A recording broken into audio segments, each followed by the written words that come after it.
ਜੈ ਜੈਕਾਰ ਜਸ ਜਗ ਅੰਦਰ ਮੰਦਰ ਭਾਗ ਜੁਗਤ ਸ਼ਿਵ ਰਹਿਤਾ ਗੁਰਪੂਰਾ ਪਾਇਓ ਬੜ ਭਾਗੀ ਲਿਵ ਲਾਗੀ ਮੇਦਨ ਭਰ ਸਹਿਤਾ ਪੈ ਪੰਜਨ ਪਰ ਪੀਰ ਨਿਵਾਰਨ ਕਲਿਆ ਸਹਾਰ ਤੋਹਿ ਜਸ ਬਖਤਾ ਕੁਲ ਸੋਢੀ ਗੁਰ ਰਾਮਦਾਸ ਤਨ ਧਰਮ ਤੁਝਾ ਅਰਜਨ ਹਰ ਭਗਤਾ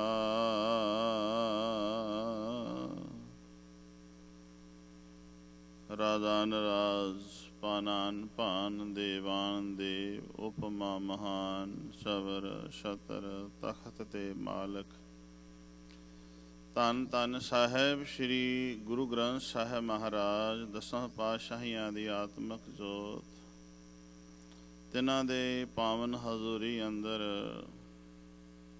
ਜਿੱਥੇ ਅਸੀਂ ਸਾਰੇ ਹੀ ਸਰੀਰ ਕਰਕੇ ਤਨ ਕਰਕੇ ਆਏ ਹਾਂ ਤਰਲਾ ਲਈਏ ਮਨ ਦਾ ਟਿਕਾ ਬਣ ਜਾਏ ਸਾਰੇ ਰਸਨਾ ਨੂੰ ਸਫਲਾ ਬਣਾਈਏ ਕੋਈ ਵੀ ਰਸਨਾ ਵਾਂਝੀ ਨਾ ਰਹਿ ਜਾਵੇ ਸਾਰੇ ਹੀ ਰਸਨਾ ਨੂੰ ਕਰੋ ਪਵਿੱਤਰ ਜੀ ਆਖੋ ਸਤਿਨਾਮ ਸ਼੍ਰੀ ਸਤਿਨਾਮ ਸ਼੍ਰੀ ਗੁਰੂ ਰੂਪ ਸਾਧ ਸੰਗਤ ਗੁਰੂ ਕੇ ਕੀਰਤਨੀਆਂ ਨੇ ਸ਼ਬਦ ਗਾਇਨ ਪਹਿਲਾਂ ਕੀਤਾ ਜੋ ਅੱਜ ਦਾ ਪਾਵਨ ਹੁਕਮ ਸਾਹਿਬ ਸ੍ਰੀ ਗੁਰੂ ਨਾਨਕ ਸਾਹਿਬ ਮਹਾਰਾਜ ਜੀ ਦੀ ਰਸਨਾ ਤੋਂ ਆਪਾਂ ਸੁਣਿਆ ਉਹਨਾਂ ਨੇ ਗਾਵਿਆ ਜੈ ਧੰਨ ਬਾਣੀ ਵਿਸਰ ਜਾਏ ਜੋ ਪੱਕਾ ਰੋਗੀ ਬਿਲਾਏ। ਫਿਰ ਕਾਲਿਆ ਸਹਾਰ ਭੱਟ ਨੇ ਗੁਰੂ ਅਰਜਨ ਸਾਹਿਬ ਮਹਾਰਾਜ ਦੀ ਜੋ ਉਸਤਤ ਕੀਤੀ ਹੈ ਉਸ ਉਸਤਤ ਨੂੰ ਗਾ ਕੇ ਸੁਣਾਇਆ ਆਪਾਂ ਵਿਚਾਰਨੇ ਆ। ਨਾਲ ਹੀ ਜਿਵੇਂ ਭਾਈ ਸਾਹਿਬ ਜੀ ਨੇ ਸਾਨੂੰ ਦੱਸਿਆ 1984 ਦੇ ਵਿੱਚ ਜੋ ਕੁਝ ਵਾਪਰਿਆ ਆਪਾਂ ਸੰਖੇਪ ਸ਼ਬਦਾਂ ਵਿੱਚ ਇਸ ਪਾਸੇ ਵੀ ਇਸ ਸ਼ਬਦ ਦੇ ਆਧਾਰ ਦੇ ਵਿੱਚ ਰਹਿ ਕੇ ਇਸ ਸ਼ਬਦ ਦੇ ਦੱਸੇ ਮਾਰਗ ਦੇ ਵਿੱਚ ਚੱਲ ਕੇ ਆਪਾਂ ਉਸ ਪਾਸੇ ਵੀ ਝਾਤ ਮਾਰਦੇ ਹਾਂ। ਅੱਜ ਦੇ ਸ਼ਬਦ ਵਿੱਚ ਜੋ ਹੁਣੇ ਆਪਾਂ ਸੁਣ ਰਹੇ ਸੀ ਕੁਲ ਸੋਢੀ ਗੁਰ ਰਾਮਦਾਸ ਤਨ ਤਨ ਤੋਂ ਭਾਵ ਹੈ ਸਰੀਰ ਸੋਢੀ ਗੁਰੂ ਰਾਮਦਾਸ ਜੀ ਦੇ ਘਰ ਵਿੱਚ ਧੰਨ ਗੁਰੂ ਅਰਜਨ ਸਾਹਿਬ ਮਹਾਰਾਜ ਦਾ ਆਗਮਨ ਹੋਇਆ ਤੇ ਧੰਨ ਗੁਰੂ ਅਰਜਨ ਸਾਹਿਬ ਮਹਾਰਾਜ ਦੇ ਪ੍ਰਥਾਏ ਭੱਟ ਕਾਲਿਆ ਜੀ ਕਹਿੰਦੇ ਨੇ ਹੇ ਦਾਤਾ ਤੂੰ ਬੜਾ ਵੱਡਿਆਂ ਭਾਗਾਂ ਵਾਲਾ ਵੱਡ ਭਾਗੀ ਲਿਵ ਲਾਗੀ ਨਾਲੇ ਵੱਡ ਭਾਗੀ ਤੇ ਨਾਲੇ ਲਿਵ ਲਾਗੀ ਤੇ ਜਿਨ੍ਹਾਂ ਦੀ ਲਿਵ ਲੱਗੀ ਰੱਬ ਨਾਲ ਜੇ ਧੰਨ ਗੁਰੂ ਅਰਜਨ ਸਾਹਿਬ ਮਹਾਰਾਜ ਜੀ ਤੁਹਾਡੀ ਲਿਵ ਰੱਬ ਨਾਲ ਲੱਗੀ ਹੈ ਤੇ ਤਾਂ ਹੀ ਤੇਰੇ ਸਿੱਖਾਂ ਦੀ ਲੱਗੀ ਹੈ ਜੇ ਤੇਰੀ ਨਾ ਲੱਗਦੀ ਤੇ ਇਹਨਾਂ ਦੀ ਵੀ ਨਹੀਂ ਸੀ ਲੱਗਣੀ। ਜੇ ਤੁਸੀਂ ਤਤੀ ਤਵੀ ਤੇ ਰੇਤਾ ਬਹਿ ਕੇ ਪਵਾ ਲਈ ਤੇ ਲਿਵ ਤੁਹਾਡੀ ਨਹੀਂ ਟੁੱਟੀ ਤੁਸੀਂ ਜੇ ਤਤੀ ਤਵੀ ਤੇ ਬਹਿ ਗਏ ਰੱਤਾ ਜਿਹੜਾ ਸੀਸ ਦੇ ਵਿੱਚ ਰੱਤਿਆ ਲਾਲ ਸੁਹਾ ਰੇਤ ਅੱਗ ਵਰਗਾ ਤਪਾਇਆ ਹੋਇਆ ਤੁਹਾਡੇ ਜਦੋਂ ਸਿਰ ਸੀਸ ਦੇ ਵਿੱਚ ਉਹਦਾ ਪਾਇਆ ਤੁਹਾਡੀ ਲਿਵ ਨਹੀਂ ਟੁੱਟੀ। ਲਿਵ ਹਦੂਰਿਆਂ ਦੀ ਟੁੱਟਦੀ ਹੈ ਪੂਰਿਆਂ ਦੀ ਨਹੀਂ। ਆਪਾਂ ਗੁਰੂ ਅਮਰਦਾਸ ਜੀ ਦੇ ਪਾਵਨ ਬਚਨ ਵੇਖੀਏ ਪਾਤਸ਼ਾਹ ਜੀ ਕਹਿੰਦੇ ਨੇ ਲਿਵ ਛੁੜ ਕੇ ਲੱਗੇ ਤ੍ਰਿਸ਼ਨਾ ਮਾਇਆ ਅਮਰ ਵਰਤਾਇਆ ਲਿਵ ਛੁੜ ਕੇ ਕਦੋਂ ਵਿੱਚੋਂ ਗਰਭ ਹੈ ਨਿਕਲ ਆਇਆ ਖਸਮ ਵਿਸਾਰ ਦੁਨੀ ਚਿੱਤ ਲਾਇਆ। ਜਦੋਂ ਮਾਂ ਦੀ ਕੁੱਖ ਵਿੱਚ ਮਨੁੱਖ ਪੁੱਠਾ ਲਟਕਦਾ ਹੈ ਉਦੋਂ ਵੀ ਲਿਵ ਲੱਗੀ ਹੁੰਦੀ ਜੀ। ਉਹ ਲਿਵ ਦੇ ਸਦਕੇ ਹੀ ਉੱਥੇ ਰੱਬ ਉਸ ਦੀ ਪਾਲਣਾ ਕਰਦਾ ਹੈ। ਪਰ ਜਦੋਂ ਸੰਸਾਰ ਵਿੱਚ ਆਉਂਦਾ ਹੈ ਨਿਰੰਕਾਰ ਨੂੰ ਉਦੋਂ ਹੀ ਆਉਂਦੇ ਹੀ ਭੁਲਾ ਦਿੰਦਾ ਹੈ। ਤੇ ਜਦੋਂ ਨਿਰੰਕਾਰ ਨੂੰ ਭੁਲਾ ਦਿੰਦਾ ਹੈ ਉਹਦੀ ਸੰਸਾਰ ਦੇ ਨਾਲ ਲਿਵ ਲੱਗ ਜਾਂਦੀ ਹੈ, ਪਰਵਤਗਾਰ ਨਾਲ ਉਹਦੀ ਲਿਵ ਟੁੱਟ ਜਾਂਦੀ ਹੈ। ਮੇਰੇ ਸਾਹਿਬ ਜੀ ਕੀ ਸਾਨੂੰ ਸਮਝਾ ਰਹੇ ਨੇ, ਮੈਂ ਇਸ ਨੂੰ ਉਸ ਪਾਸੇ ਲੈ ਕੇ ਜਾਣਾ ਕਿ ਜਿਨ੍ਹਾਂ ਦੀ ਲਿਵ ਲੱਗੀ ਸੀ ਉਹਨਾਂ ਨੇ ਬੰਦ ਕਿਵੇਂ ਕਟਵਾਇਆ। ਜਿਨ੍ਹਾਂ ਦੀ ਲਿਵ ਲੱਗੀ ਸੀ ਉਹ ਚਰਖੜੀ ਤੇ ਭਵਾਂਡਲੀਆਂ ਕਿਵੇਂ ਖਾਂਦੇ ਨੇ, ਤੇ ਇਹ ਕੀ ਕਹਿੰਦੇ ਨੇ, ਚਰਖੜੀ ਦੇ ਉੱਤੇ ਚੜ ਕੇ ਉਹ ਗਾਉਂਦੇ ਕੀ ਨੇ, ਸਿਰ ਜਾਵੇ ਤਾਂ ਜਾਵੇ ਮੇਰਾ ਸਿੱਖੀ ਸਿਦਕ ਨਾ ਜਾਵੇ। ਉਹ ਸਿਦਕ ਦੀ ਭੱਠੀ ਦੇ ਵਿੱਚ ਪੂਰਾ ਆਪਣੇ ਮਨ ਨੂੰ ਤਪਾਇਆ ਹੋਇਆ ਹੈ। ਆਪਣੇ ਮਨ ਨੂੰ ਸਿੱਖੀ ਸਰੂਪ ਦੇ ਵਿੱਚ ਲਿਆਉਣ ਵਾਸਤੇ ਪਹਿਲਾਂ ਆਪਣੇ ਮਨ ਨੂੰ ਗੁਰੂ ਸ਼ਬਦ ਦੀ ਭੱਠੀ ਦੇ ਵਿੱਚ ਪਾਉਣਾ ਪੈਂਦਾ। ਤੇ ਜਿਨ੍ਹਾਂ ਨੇ ਗੁਰੂ ਸ਼ਬਦ ਦੀ ਭੱਠੀ ਵਿੱਚ ਪਹਿਲਾਂ ਆਪਣੇ ਮਨ ਨੂੰ ਪਾਇਆ, ਤੇ ਫਿਰ ਜਿਹੜਾ ਮਨ ਹੈ ਨਾ, ਜਦੋਂ ਗੁਰੂ ਸ਼ਬਦ ਦਾ ਇਹਦੇ ਉੱਤੇ ਰੰਗ ਚੜ ਗਿਆ ਫਿਰ ਕੋਈ ਲਾਉਣ ਵਾਲਾ ਨਹੀਂ ਹੈ, ਕੋਈ ਮਿਟਾਉਣ ਵਾਲਾ ਨਹੀਂ ਹੈ, ਕੋਈ ਐਸੀ ਜੀ ਤਾਕਤ ਨਹੀਂ ਹੈ ਵੀ ਰੰਗ ਲੈ ਜਾਵੇ, ਨਹੀਂ। ਹੁਣ ਮੇਰੇ ਸਾਹਿਬ ਜੀ ਦੇ ਪ੍ਰਥਾਏ ਭੱਟ ਜੀ ਕੀ ਕਹਿ ਰਹੇ ਨੇ, ਗੁਰਪੂਰਾ ਪਾਇਓ। ਤੇ ਗੁਰੂ ਅਰਜਨ ਸਾਹਿਬ ਮਹਾਰਾਜ ਜੀ ਕਹਿੰਦੇ ਨੇ ਮੈਂ ਪੂਰਾ ਪਾਇਆ। ਤੇ ਰੋਜ਼ ਸੁਖਬਾਣੀ ਸਾਹਿਬ 'ਚ ਪੜ੍ਹਦੇ ਹਾਂ, ਪੂਰਾ ਪ੍ਰਭ ਆਰਾਧਿਆ, ਪੂਰਾ ਜਾਂ ਕਾ ਨਾਉ ਨਾਨਕ ਪੂਰਾ ਪਾਇਆ, ਪੂਰੇ ਕੇ ਗੁਣ ਗਾਓ। ਹੁਣ ਜਿਹੜਾ ਪੂਰੇ ਨਾਲ ਜੁੜੇਗਾ ਉਹ ਹੀ ਪੂਰਾ ਉਤਰ ਸਕਦਾ, ਨਹੀਂ ਤੇ ਵਰਨਾ ਸਾਰੇ ਅਧੂਰੇ ਨੇ। ਅਧੂਰਿਆਂ ਨਾਲ ਜੁੜ ਕੇ ਜਿਹੜਾ ਜੁੜਿਆ ਹੈ ਉਹ ਤੇ ਅਧੂਰਾ ਹੈ। ਹੁਣ ਵੀ ਟੁੱਟਾ, ਕੱਲ ਵੀ ਟੁੱਟਾ, ਪਲ ਵੀ ਛੁੱਟਾ। ਜਿਹੜਾ ਪੂਰੇ ਨਾਲ ਜੁੜਦਾ ਹੈ ਉਹ ਹੀ ਪੂਰਾ ਉਤਰਦਾ ਹੈ। ਜਦੋਂ ਸੰਸਾਰ ਤੋਂ ਕੋਈ ਕਿਸੇ ਦੇ ਪ੍ਰਾਣ ਨਿਕਲ ਜਾਂਦੇ ਨੇ ਆਪਾਂ ਕਹਿੰਦੇ ਆ ਫਲਾਣਾ ਪੂਰਾ ਹੋ ਗਿਆ। ਪੂਰੇ ਹੋਣ ਤੋਂ ਭਾਵ ਉਹਦੇ ਜਿਹੜੇ ਹੁਣ ਸਵਾਸ ਸਨ ਪੂਰੇ ਹੋ ਗਏ ਨੇ, ਹੁਣ ਨਹੀਂ ਰਿਹਾ, ਉਹ ਪੂਰਾ ਹੋ ਗਿਆ। ਪਰ ਜਿਉਂਦੇ ਜੀ ਪੂਰਾ ਹੋ ਜਾਵੇ, ਗੱਲ ਤਾਂ ਆ ਹੈ ਜਿਉਂਦੇ ਜੀ ਪੂਰਾ ਤਾਂ ਹੋ ਸਕਦਾ ਹੈ ਜੇ ਕਿਤੇ ਗੁਰੂ ਦੀ ਰਹਿਮਤ ਦਾ ਪਾਤਰ ਬਣ ਜਾਵੇ, ਜੇ ਕਿਤੇ ਗੁਰੂ ਦੀ ਨਜ਼ਰ ਦਾ ਪਾਤਰ ਬਣ ਜਾਵੇ। ਮੇਰੇ ਸਾਹਿਬ ਜੀ ਦੇ ਪ੍ਰਥਾਏ ਭੱਟ ਜੀ ਕਹਿੰਦੇ ਨੇ ਗੁਰ ਪੂਰਾ ਪਾਇਓ। ਗੁਰੂ ਅਰਜਨ ਸਾਹਿਬ ਮਹਾਰਾਜ ਤੁਸੀਂ ਪਰਮਾਤਮਾ ਦੀ ਪ੍ਰਾਪਤੀ ਕੀਤੀ ਹੈ, ਤੁਸੀਂ ਵੱਡਿਆਂ ਭਾਗਾਂ ਵਾਲੇ ਹੋ। ਤੇ ਜਿਹੜੇ ਤੇਰੀ ਸ਼ਰਨ ਵਿੱਚ ਆਉਂਦੇ ਨੇ ਦਾਤਿਆ, ਉਹਨਾਂ ਦੇ ਵੀ ਤੁਸੀਂ ਵੱਡੇ ਭਾਗ ਕਰ ਦਿੰਦੇ ਹੋ, ਉਹ ਵੀ ਵੱਡਿਆਂ ਭਾਗਾਂ ਵਾਲੇ ਬਣ ਜਾਂਦੇ ਨੇ। ਤੇ ਉਹਨਾਂ ਦੀ ਲਿਵ ਜਿਹੜੀ ਹੈ, ਜਿਵੇਂ ਤੁਹਾਡੀ ਲਿਵ ਲੱਗੀ ਹੈ, ਤਤੀ ਤਵੀ ਤੇ ਨਹੀਂ ਟੁੱਟੀ, ਤਤਾ ਰੇਤਾ ਪਾਇਆ ਗਿਆ ਤਾਂ ਨਹੀਂ। ਪਾਣੀ ਦੇ ਵਿੱਚ ਜਦੋਂ ਅਵਾਲੇ ਤੁਹਾਡਾ ਸਰੀਰ ਖਾ ਗਿਆ ਤਾਂ ਵੀ ਤੁਸੀਂ ਉਹ ਕਹਿ ਰਹੇ ਹੋ, ਜਿਉਂ ਜਿਉਂ ਤੇਰਾ ਹੁਕਮ ਤਿਵੈ ਤਿਵ ਹੋਵਣਾ, ਜਹ ਜਹ ਰੱਖੇ ਆਪ ਤਹ ਜਾਏ ਖੜੋਵਣਾ। ਇਹ ਦਾਤਾ ਜੀ ਤੇਰਾ ਹੁਕਮ ਹੈ, ਤੇ ਤੇਰੇ ਹੁਕਮ ਦੇ ਵਿੱਚ ਮੈਂ ਇਹ ਤਸੀਹੇ ਜਿਹੜੇ ਨੇ ਇਹਨਾਂ ਨੂੰ ਮੈਂ ਸਵੀਕਾਰ ਕਰਦਾ। ਪਰ ਇਹ ਉਦੋਂ ਗੱਲ ਆਉਂਦੀ ਹੈ, ਅੰਦਰੋਂ ਆਵਾਜ਼ ਆਉਂਦੀ ਹੈ, ਜਦੋਂ ਗੁਰੂ ਕੀ ਬਾਣੀ ਤੇ ਬਾਣੇ ਦਾ ਮਨੁੱਖ ਧਾਰਨੀ ਬਣ ਜਾਏ। ਜਦੋਂ ਅਸੀਂ ਬਾਣੀ ਤੋਂ ਵਾਂਝੇ ਰਹਿੰਦੇ ਹਾਂ ਨਾ, ਭਾਵੇਂ ਤਸੀਹਾ ਸਾਨੂੰ ਕੋਈ ਨਾ ਵੀ ਮਿਲੇ, ਅਸੀਂ ਫਿਰ ਵੀ ਤੜਫਦੇ ਰਹਿੰਦੇ ਹਾਂ, ਕਿਉਂਕਿ ਅੱਜ ਦਾ ਹੁਕਮ ਮੇਰਾ ਪਾਤਸ਼ਾਹ ਜੀ ਦਾ ਆਇਆ, ਜਿਉਂ ਧਨ ਜਿਸ ਦੇ ਤਨ ਦੇ ਵਿੱਚੋਂ ਗੁਰੂ ਦਾ ਸ਼ਬਦ, ਗੁਰੂ ਦਾ ਉਪਦੇਸ਼, ਬਾਣੀ ਤੋਂ ਭਾਵ ਹੈ ਗੁਰੂ ਦਾ ਉਪਦੇਸ਼, ਗੁਰੂ ਦੀ ਸਿੱਖਿਆ।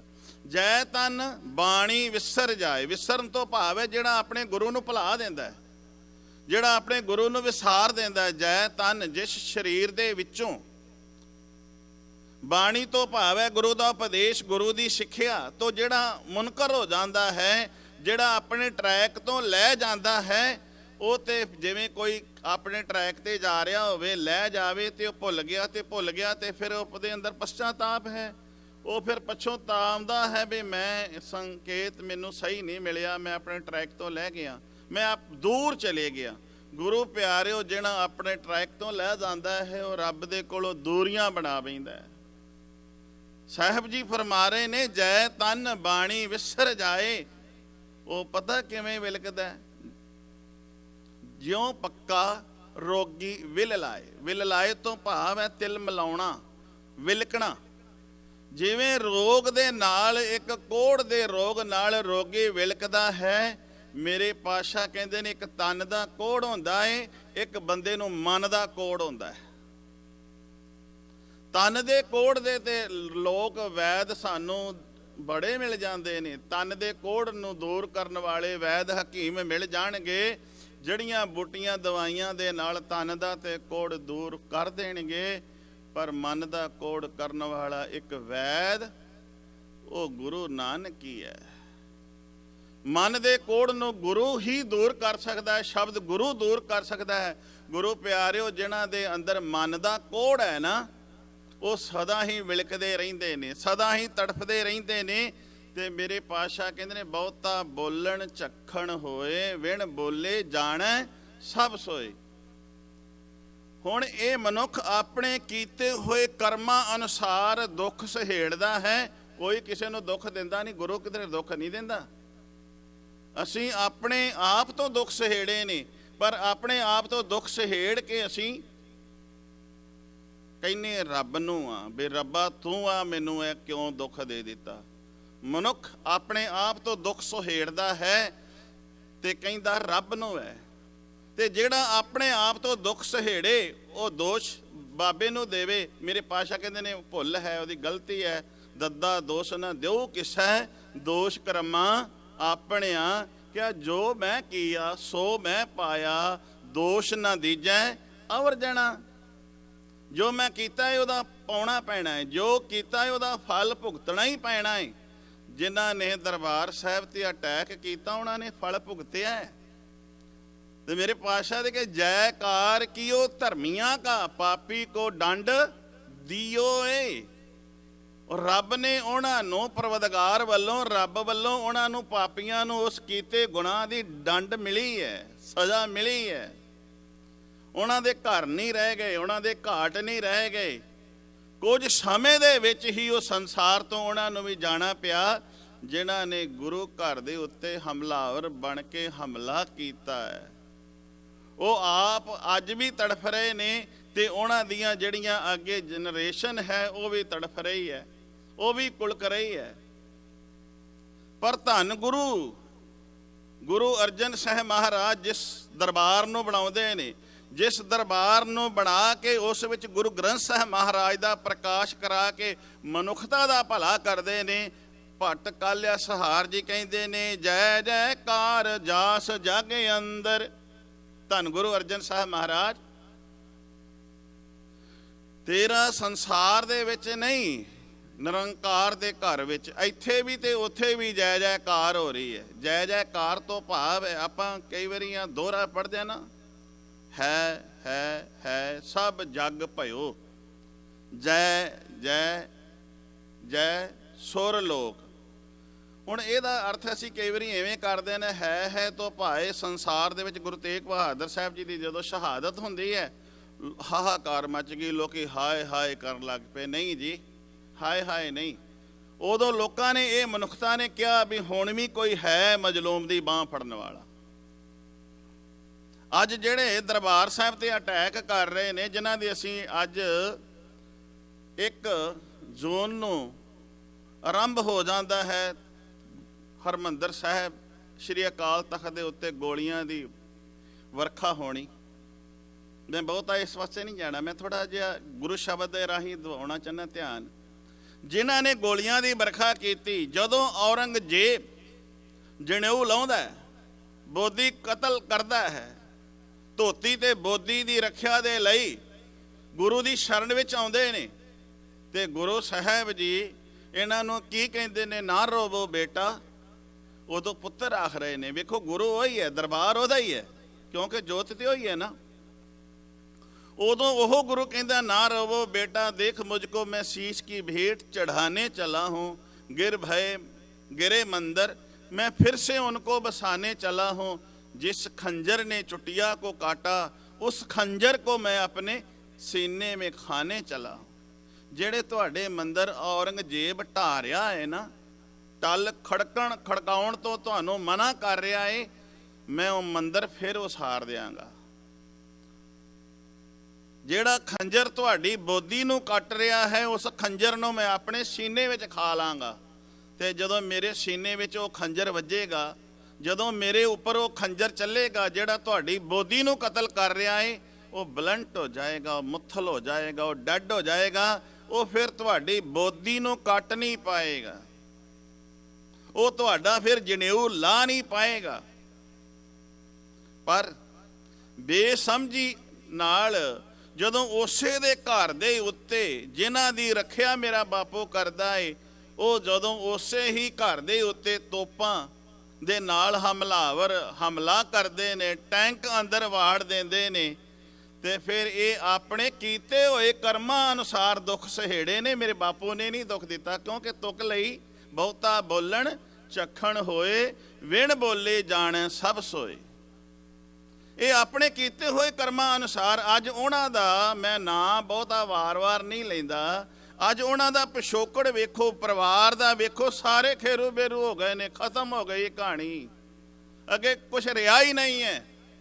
ਕਿਉਂ ਕਿ ਆਪਣੇ ਕੀਤੇ ਹੋਏ ਕਰਮਾਂ ਅਨੁਸਾਰ ਦੁੱਖ ਸਹੇੜੇ ਨੇ। ਬਾਪੂ ਨੇ ਦੁੱਖ ਨਹੀਂ ਦਿੱਤਾ। ਜਿਵੇਂ ਜਿਹਾ ਕੀਤਾ ਕਰਨੀ ਦਾ ਫਲ ਭੁਗਤਣਾ ਪੈਂਦਾ ਹੈ। ਇਹ ਤੇ ਗੁਰੂ ਕੀ ਬਾਣੀ ਵਿੱਚ ਆਪਾਂ ਕਹਿੰਦੇ ਆ ਨਾ, ਜੈਸਾ ਬੀਜੈ ਸੋ ਲੁਣੈ। ਲੁਣਾ ਮੀਨਸ ਵੱਢਣਾ। ਖੇਤ ਵਿੱਚ ਜਿਵੇਂ ਜਿਹਾ ਕਿਸਾਨ ਬੀਜ ਪਾਉਂਦਾ ਹੈ ਨਾ, ਉਗਦਾ ਉਵੇਂ ਜਿਹਾ ਹੀ ਹੈ, ਬੂਟਾ ਉਵੇਂ ਜਿਹਾ ਹੀ ਹੋਣਾ ਹੈ। ਤੇ ਜਿਵੇਂ ਜਿਹਾ ਬੀਜ ਪਾਏਗਾ, ਉਹ ਫਲ ਤੇ ਉਵੇਂ ਜਿਹਾ ਹੀ ਮਿਲਣਾ ਹੈ। ਬਾਬਾ ਫਰੀਦ ਜੀ ਕਹਿੰਦੇ ਨੇ, ਫਰੀਦਾ ਲੋੜੇ ਦਾਖ ਬੇਜੋਰੀਆਂ, ਕਿੱਕਰ ਬੀਜੇ ਜੱਟ, ਹੰਡਾ ਉਨਕ ਤਾਏ ਦਾ, ਪੈਂਦਾ ਲੋੜ ਹੈ ਪੱਟ।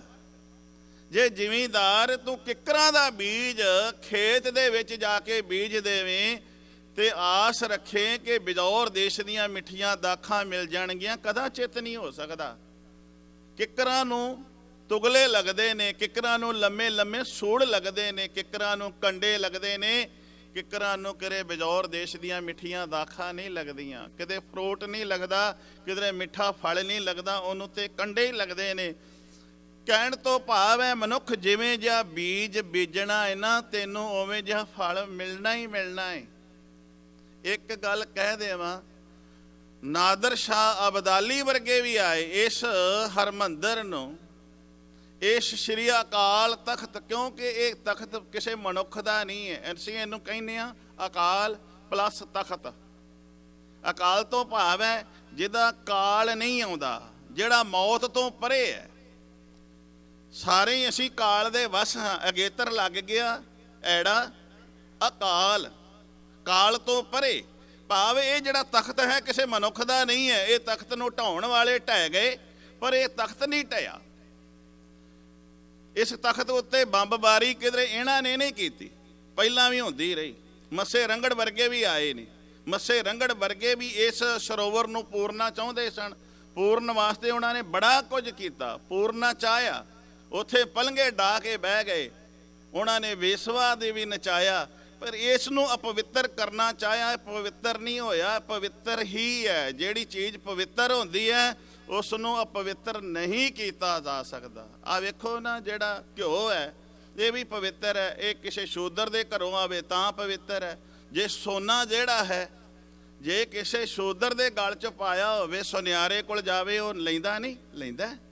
ਜੇ ਕਿਸੇ ਸ਼ੂਦਰ ਦੇ ਗਲ ਵਿੱਚ ਪਾਇਆ ਹੋਵੇ ਤੇ ਸ਼ੂਦਰ ਲਾਹ ਕੇ ਆਪਣੇ ਗਲ ਵਿੱਚੋਂ ਕਿਸੇ ਦੇ ਹੋਰ ਵੱਡੀ ਕੁੱਲ ਦੇ ਗਲ ਵਿੱਚ ਪਾ ਦੇਵੇ, ਤੇ ਕੀ ਉਹਨੂੰ ਸਵੀਕਾਰੇਗਾ? ਨਹੀਂ। ਉਸੇ ਵੇਲੇ ਸਵੀਕਾਰ ਲੈਂਦਾ ਹੈ। ਇਹ ਅਪਵਿੱਤਰ ਹੁੰਦਾ ਹੀ ਨਹੀਂ ਹੈ। ਜਿੰਨੇ ਮਰਜ਼ੀ ਭਾਵੇਂ ਯਤਨ ਕੀਤੇ ਗਏ ਵੀ ਇਸ ਸਰੋਵਰ ਨੂੰ ਅਪਵਿੱਤਰ ਕਰ ਦਿੱਤਾ ਜਾਵੇ, ਜਿੱਥੇ ਗੁਰੂ ਕੇ ਸਿੱਖ ਇਸ਼ਨਾਨ ਕਰਕੇ ਫਿਰ ਬਲਵਾਨ ਹੁੰਦੇ ਨੇ।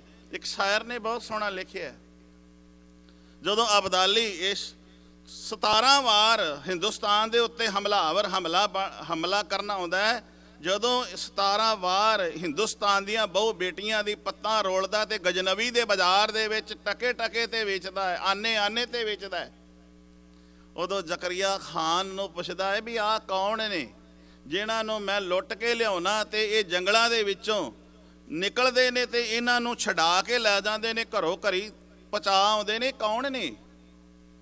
ਤੇ ਜ਼ਕਰੀਆ ਖਾਨ ਨੇ ਕਿਹਾ ਸੀ ਇਹ ਗੁਰੂ ਕੇ ਸਿੱਖ ਨੇ, ਜਿਨ੍ਹਾਂ ਦੇ ਸਿਰਾਂ ਦੇ ਉੱਤੇ ਲੰਮੇ ਲੰਮੇ ਕੇਸ ਨੇ, ਮੁਖ ਦੇ ਉੱਤੇ ਲੰਬੇ ਲੰਮੇ ਦਾੜੇ ਨੇ।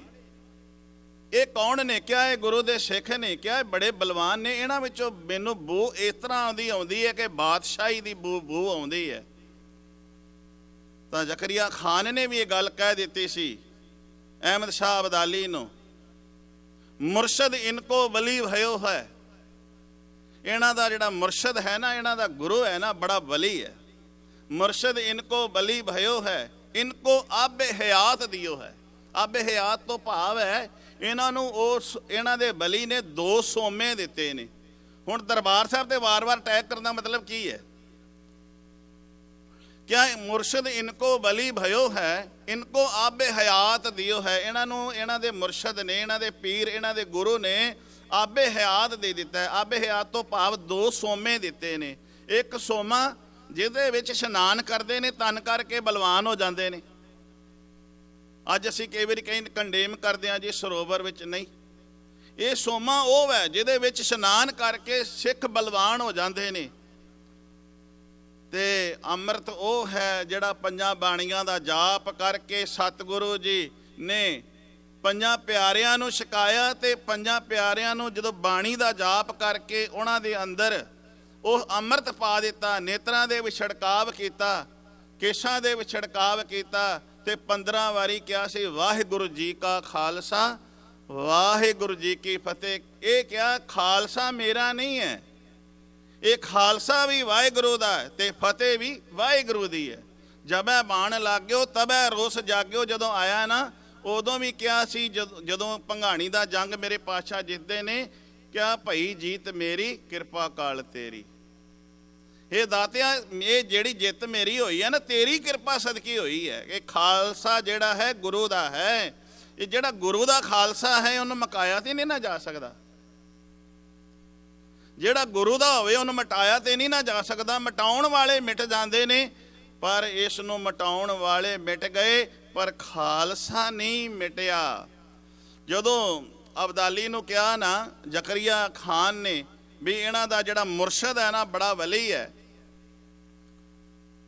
ਤੇ ਇਹਨਾਂ ਨੂੰ ਉਹ 2 ਸੋਮੇ ਦੇ ਗਿਆ ਹੈ। ਤੇ ਉਦੋਂ ਤੋਂ ਹੀ ਇਹ ਜਿਹੜੇ ਸੋਮੇ ਸਨ, ਇਹ ਜਿਹੜੇ ਸਰੋਵਰ ਛਾਣਨ, ਇਹਨੂੰ ਪੂਰਨਾ ਚਾਹਿਆ, ਇਹਨੂੰ ਮਿਟਾਉਣਾ ਚਾਹਿਆ। ਤੇ ਸਿੱਖ ਆ ਕੇ ਜੰਗਲਾਂ ਵਿੱਚ ਰਹਿ ਕੇ ਵੀ ਆ ਕੇ ਅੰਮ੍ਰਿਤਸਰ ਸਰੋਵਰ ਦੇ ਵਿੱਚ ਇਸ਼ਨਾਨ ਕਰ ਜਾਂਦੇ ਸਨ।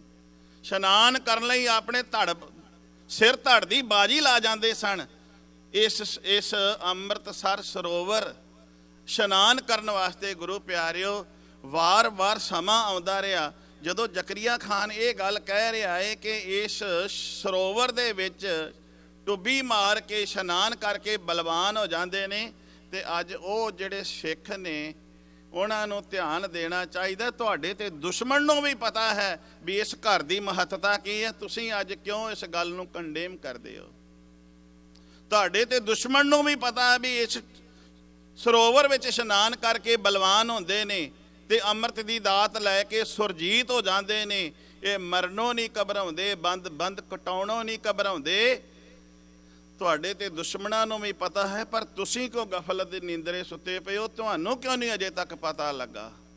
ਧਿਆਨ ਦਿਆ ਜੇ। ਧੰਨ ਗੁਰੂ ਅਰਜਨ ਸਾਹਿਬ ਮਹਾਰਾਜ ਦੀ ਮੈਂ ਸ਼ਹਾਦਤ ਦੇ ਨਾਲ ਨਾਲ ਇਸ ਨੂੰ ਮੈਂ ਤੋਰ ਰਿਹਾ। ਤੇ ਭੱਟ ਜੀ ਗੁਰੂ ਅਰਜਨ ਸਾਹਿਬ ਮਹਾਰਾਜ ਉਹਨਾਂ ਨੂੰ ਕਹਿੰਦੇ ਨੇ, ਜੈ ਜੈਕਾਰ ਜਾਸ ਜਗ ਅੰਦਰ ਜਿਸ ਗੁਰੂ ਦੀ। ਇਸ ਜਗਤ ਵਿੱਚ ਸੰਸਾਰ ਵਿੱਚ ਜੈ ਜੈਕਾਰ ਹੋ ਰਹੀ ਹੈ। ਜੈ ਜੈਕਾਰ, ਜੈ ਦਾ ਜੇ ਅਸੀਂ ਇਹਦੇ ਅਰਥ ਵੇਖਾਂਗੇ ਸੰਸਕ੍ਰਿਤ ਵਿੱਚ, ਤੇ ਫਤਿਹ, ਫਤਿਹ ਦੀ ਗੱਲ ਹੈ ਕਿ ਜੈ ਜੈਕਾਰ, ਦਾਤਿਆ ਤੇਰੀ ਫਤਿਹ ਹੋ ਰਹੀ ਹੈ। ਤਤੀ ਤਵੀ ਤੇ ਤੂੰ ਬੈਠਾ ਹੈ ਨਾ, ਤੇਰੀ ਫਤਿਹ ਹੈ।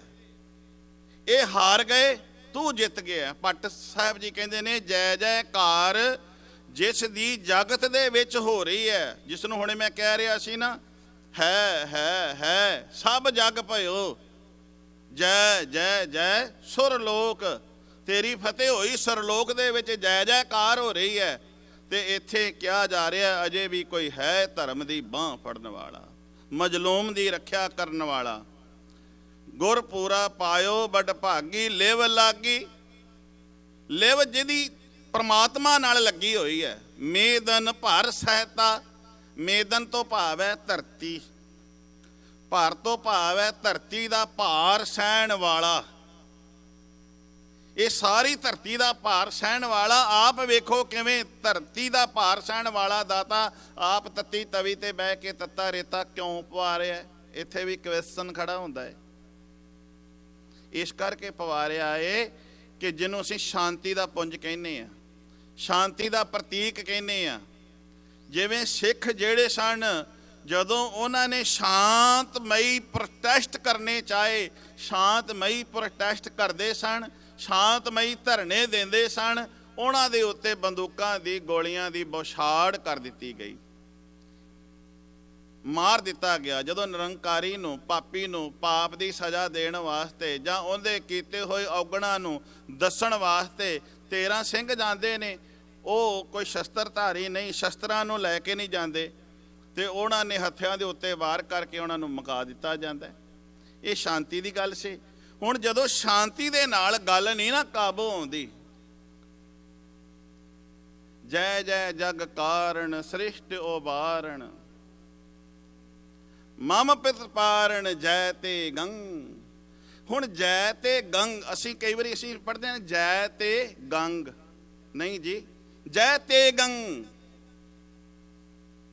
ਇਹਨੂੰ ਕਰੇ ਇਸ ਤਰ੍ਹਾਂ ਪੜ੍ਹੀਏ ਸਿੱਧਾ ਜੀ, ਜੈ ਤੇ ਗੰਗ। ਤੇ ਗੰਗ ਤੋਂ ਭਾਵ ਹੈ ਤਲਵਾਰ, ਕਿਰਪਾਨ।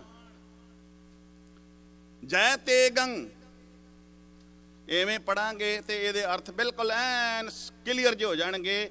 ਇੱਥੇ ਮੇਰੇ ਸਾਹਿਬ ਜੀ ਤੇਗੰਗ ਨੂੰ ਕਹਿੰਦੇ ਨੇ, ਕਿਰਪਾਨ ਨੂੰ, ਤਲਵਾਰ ਨੂੰ ਕਹਿੰਦੇ ਨੇ, ਜਿਹੜੇ ਖੰਡ ਮੀਨਸ ਟੁਕੜੇ ਟੁਕੜੇ ਕਰਕੇ ਦਲ ਦਿੰਦੀ ਹੈ, ਜਿਹੜੇ ਸੰਤਾਂ ਨੂੰ ਉਬਾਰਨ ਵਾਸਤੇ, ਦੁਸ਼ਟਾਂ ਨੂੰ ਦਲਣ ਵਾਸਤੇ, ਮਜਲੂਮ ਦੀ ਰੱਖਿਆ ਤੇ ਜਰਵਾਣੇ ਦੀ ਭਖਿਆ ਲਈ, ਉਸ ਨੂੰ ਮੇਰੇ ਸਾਹਿਬ ਜੀ ਕਹਿੰਦੇ ਨੇ ਜੈ ਤੇਗੰਗ। ਹੇ ਤੇਗ, ਤੇਰੇ ਕਰਕੇ ਹੀ ਮੈਨੂੰ ਮੇਰੀ ਫਤਿਹ ਹੈ। ਜੇ ਤੂੰ ਤੇਗ ਮੇਰੇ ਕੋਲ ਨਹੀਂ ਤੇ ਤੇਗ ਦੇ ਨਾਲ ਫਤਿਹ ਹੈ। ਮੇਰੇ ਪਾਤਸ਼ਾਹ ਜੀ ਕਹਿੰਦੇ ਨੇ ਜੈ ਤੇਗੰ, ਜੈ ਜੈ ਕਾਰਨ ਸ੍ਰਿਸ਼ਟ ਉਬਾਰਨ। ਇਹ ਜੈ ਜਿਹੜੀ ਹੈ, ਜਿਹੜੀ ਫਤਿਹ ਹੈ, ਇਹ ਜੈ ਤੇਗੰ ਕਰਕੇ ਹੈ, ਇਹ ਜੈ ਤਲਵਾਰ ਕਰਕੇ ਹੈ। ਜੈ ਤਲਵਾਰ ਉਹਨੂੰ ਕਹਿੰਦੇ ਸਨ ਜਿਹੜਾ ਧਰਤੀ ਤੇ ਡਿੱਗਿਆ ਹੋਇਆ ਹੈ, ਜਦੋਂ ਉਹਦੇ ਉੱਤੇ ਚੱਲਦੀ ਹੈ ਤਲਵਾਰ ਬਣ ਜਾਂਦੀ ਹੈ ਤਲ ਪਲੱਸ ਵਾਰ। ਧਰਤੀ ਤੇ ਡਿੱਗੇ ਹੋਏ ਦੇ ਉੱਤੇ ਜਦੋਂ ਚੱਲਦੀ ਹੈ ਇਹਨੂੰ ਤਲਵਾਰ ਆਖਿਆ ਗਿਆ। ਪਰ ਜਦੋਂ ਇਹ ਧਰਤੀ ਤੋਂ ਡਿੱਗੇ ਹੋਏ ਨੂੰ ਉਠਾਉਂਦੀ ਹੈ, ਮਜਲੂਮ ਦੀ ਰੱਖਿਆ ਤੇ ਜਰਵਾਣੇ ਦੀ ਭਖਿਆ ਕਰਦੀ ਹੈ, ਉਦੋਂ ਇਹਨੂੰ ਕਿਰਪਾਨ ਕਿਹਾ ਗਿਆ, ਉਹਨੂੰ ਉਦੋਂ ਤੇਗ ਕਿਹਾ ਗਿਆ, ਤੇਗੰ। ਤੇ ਜਿਹੜੀ ਇਹ ਤੇਗ ਹੈ, ਇਹ ਜਿਹੜੀ ਸਿੱਖ ਦੇ ਗਾਤਰੇ ਵਿੱਚ ਹੋਣੀ ਜ਼ਰੂਰੀ ਹੈ। ਇਹ ਤੇਗ ਜਿਹੜੀ ਹੈ, ਇਸ ਤੇਗ ਦੇ ਕਰਕੇ ਹੀ ਫਤਿਹ ਮਿਲਦੀ ਹੈ, ਇਸ ਤੇਗ ਕਰਕੇ ਹੀ ਜਿੱਤ ਹੁੰਦੀ ਹੈ। ਤੇ ਗੁਰੂ ਪਿਆਰਿਓ, ਅੱਜ ਅਸੀਂ ਤੇਗ ਤੋਂ ਬਹੁਤ ਦੂਰ ਰਹਿ ਗਏ ਹਾਂ। ਅੱਜ ਅਸੀਂ ਤੇਗ ਤੋਂ, ਅੱਜ 1984 ਦਾ ਅਸੀਂ ਮਨਾ ਤੇ ਰਹੇ ਹਾਂ। ਜੇ 1984 ਦਾ ਇਸ ਘੱਲੂਘਾਰੇ ਨੂੰ ਅਸੀਂ ਯਾਦ ਕਰਦੇ ਹਾਂ, ਤੇ ਮੈਂ ਇਸ ਗੱਲ ਤੇ ਨਾਲ ਨਾਲ ਚੱਲ ਰਿਹਾ ਕਿ ਅਸੀਂ ਸੇਧ ਕੀ ਲਈ ਹੈ। ਅਸੀਂ ਫਿਰ ਉਸੇ ਤਰ੍ਹਾਂ ਟੋਪੀਆਂ ਪਾਈਆਂ ਹੋਈਆਂ ਨੇ, ਅਸੀਂ ਉਸੇ ਤਰ੍ਹਾਂ ਫਿਰ ਕੇਸ ਕਤਲ ਕਰਾ ਰਹੇ ਹਾਂ। ਕਿ ਅਸੀਂ ਗਾਤਰੇ ਕਿਰਪਾਨ ਪਾਉਣਾ ਚਾਹੁੰਦੇ ਹਾਂ ਕਿ ਨਹੀਂ? ਅਸੀਂ ਇਸ ਪਾਸੇ ਆਪਣੇ ਆਪ ਨੂੰ ਕੇਂਦਰਿਤ ਕਰੀਏ ਕਿ ਐਵੇਂ ਹੀ ਅਸੀਂ ਹਰ ਸਾਲ ਇਸ ਸਮਾਗਮ ਨੂੰ ਮਨਾਈ ਜਾਵਾਂਗੇ, ਗਾਈ ਜਾਵਾਂਗੇ, ਸੁਣਾਈ ਜਾਵਾਂਗੇ ਤੇ ਸੁਣੀ ਜਾਵਾਂਗੇ, ਕੁਝ ਸੇਧ ਵੀ ਲਾਂਗੇ ਕਿ ਨਹੀਂ? ਅਸੀਂ ਇਸ ਸਾਨੂੰ ਸਬਜੈਕਟ ਤੋਂ ਸੇਧ ਕੀ ਮਿਲਦੀ ਹੈ, ਸਾਨੂੰ ਸੇਧ ਲੈਣ ਦੀ ਲੋੜ ਹੈ। ਸਮਾਂ ਇਜਾਜ਼ਤ ਨਹੀਂ ਦੇ ਰਿਹਾ। ਗੁਰੂ ਅੱਗੇ ਅਰਦਾਸ ਕਰੀਏ, ਪਾਤਸ਼ਾਹ ਕਿਧਰੇ ਸਾਡੇ ਤੇ ਕਿਰਪਾ ਕਰ, ਅਸੀਂ ਤੇਰੇ ਦੱਸੇ ਹੋਏ ਪਾਏ ਹੋਏ ਪੂਰਨਿਆਂ ਤੇ ਤੁਰ ਸਕੀਏ। ਵਾਹਿਗੁਰੂ ਜੀ ਕਾ ਖਾਲਸਾ, ਵਾਹਿਗੁਰੂ ਜੀ ਕੀ ਫਤਿਹ।